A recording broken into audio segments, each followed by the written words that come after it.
ingredient keto peanut butter cookie recipe that is also gluten-free. And I'm all about keeping it simple and real. So can I just say how amazing these turned out? I can't believe all I used was peanut butter, eggs, and a keto approved sugar substitute. So in this recipe, I used organic free-range eggs, and then I used an unsalted, unsweetened peanut butter that's creamy consistency, but feel free to use crunchy peanut butter. All you want to look in the back of the ingredients when you shop for peanut butter like this is just like roasted peanuts. Roasted peanuts are like olive oil. It should just be 2 ingredients, keeping it really simple. And then I use a Monkfruit Sweetener, which is a 0-calorie sugar replacement. It's amazing. It's 0 net carbs, 0 glycemic, 0 calorie, 1-on-1 sugar replacement, and keto approved. And it's a guilt-free sweetener that even for myself, I couldn't even tell the difference. So this is amazing. If you have another keto approved sweetener that you normally like to use, leave a comment down below. I would definitely love to give it a try. Otherwise, if you just want to keep it all gluten-free only, you could use coconut sugar too.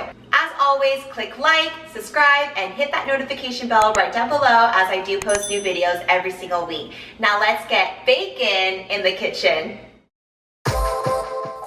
In a mixing bowl, add 1 cup of your favorite peanut butter or almond butter.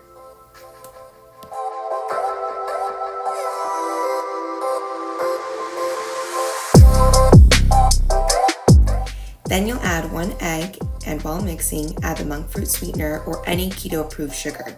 If you prefer to not go with keto, you can use coconut sugar as an alternative to give it more sweetness, but both versions are gluten-free.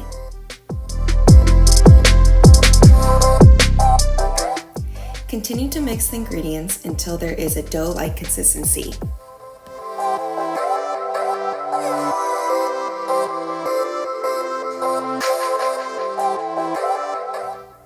On a baking sheet, line it with parchment paper or a silicone baking mat.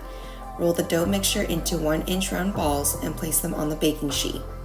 In this case, I made 10 cookies.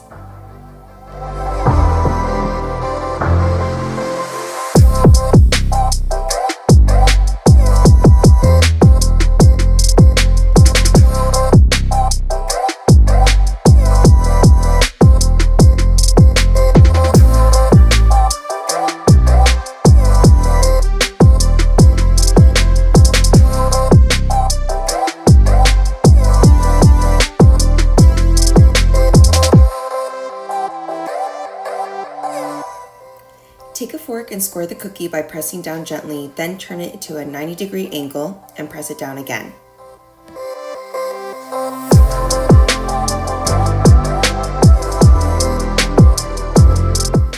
Bake for 350 degrees for about 10 to 12 minutes. I kept an eye on the cookies around 10 minutes and took them out after 12.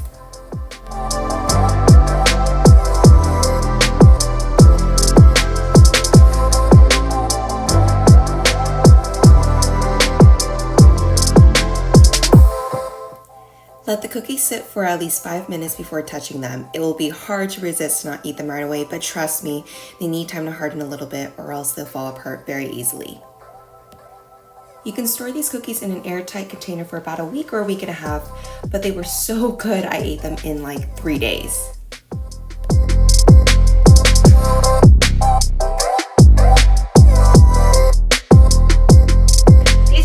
Delicious, warm, especially coming out of the oven, or if you want to heat it up in the microwave for about 5 to 10 seconds, you dip it in some really cold almond milk and ooh, so good.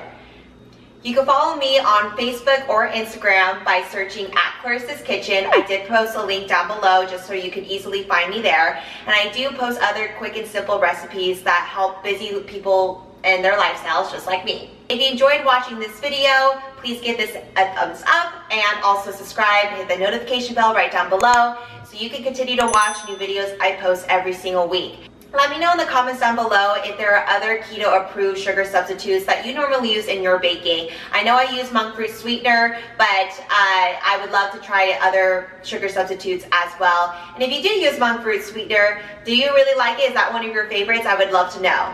Thank you again for watching this video, and see you guys next time in Clarissa's Kitchen.